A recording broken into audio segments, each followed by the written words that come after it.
Hi there, and thanks for joining me for today's video. Now, for those of you who follow my blog, you will know that even though today is August 1st, it is actually day 4 of my Christmas in July week. This is an annual feature that I do on my blog to sort of count down to the release of the holiday catalog from Stampin' Up! Every year.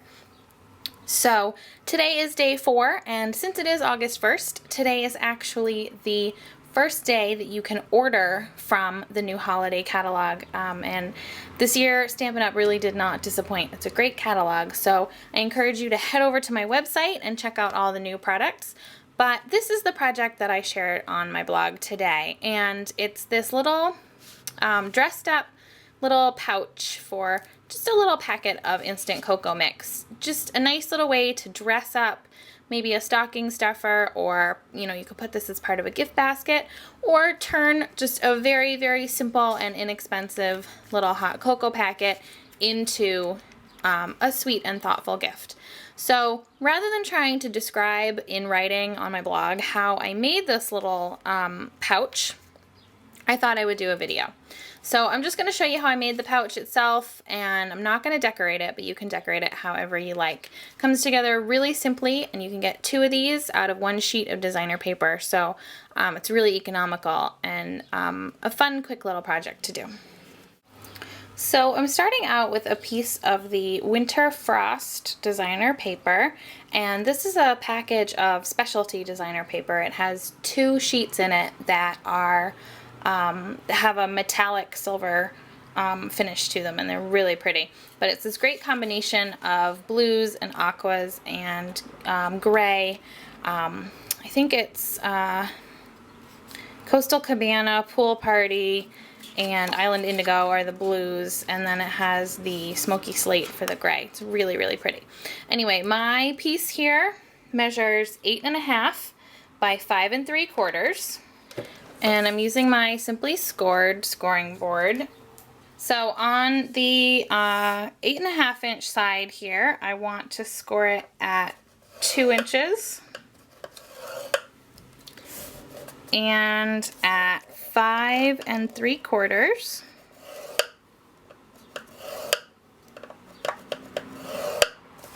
Then I'm going to turn it, and on the 5 3/4 inch side, I'm going to score it at 4 3/4.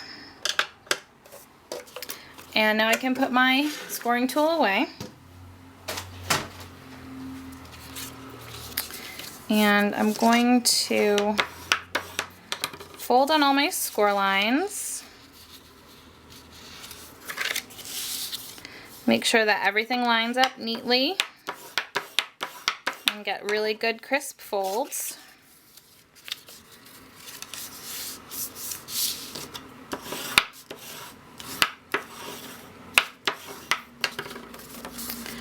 Okay. Now, I don't know how well you can see this, but there's a rectangle down here where the 2 score lines intersect, and there's a rectangle right here where these 2 score lines intersect. I want to actually go ahead and cut away those rectangles, and you can do that.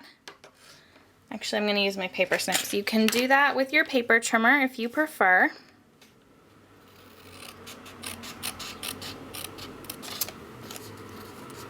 Where is that?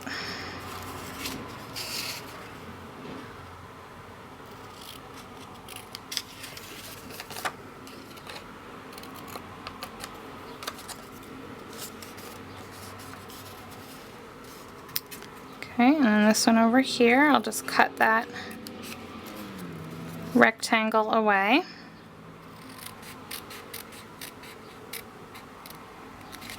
Okay, and then I'm going to switch to my bigger scissors because it's a little bit easier. I'm going to go back in on all of these score lines and just angle them in a little bit. So I'm just going to kind of move up the side a little bit and cut it at an angle down to that point. This is going to help it to fold together much easier. I'll just trim that off, and then I'm going to do the same thing down here. Just cut it at a little bit of an angle. That'll just make it a little bit neater. Same thing here. And both times I'm cutting right to that point. So I'll just cut off a little slice there. And then I'm going to come in and do the same thing over here. Just cut it at a little bit of an angle straight down to that point. Okay. And I like to use sticky strip for this to make sure that it stays together really, really well. So I'll just put some along. This is the wider side. There's a sort of a narrow panel here and then a wider panel over here. And I'm going to put a little bit of sticky strip along the wider panel.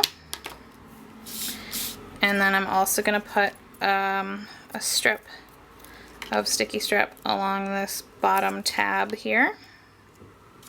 And you could also, if you wanted to kind of neaten up the bottom tab here, you could round these two bottom corners with your corner punch if you wanted to. So I'll just remove the backing from my sticky strip, and again, fold this side over, and then fold this panel over. Make sure that gets adhered well and that the top is nicely aligned, this top edge here. And then I'll just remove this sticky strip backing and fold up that tab.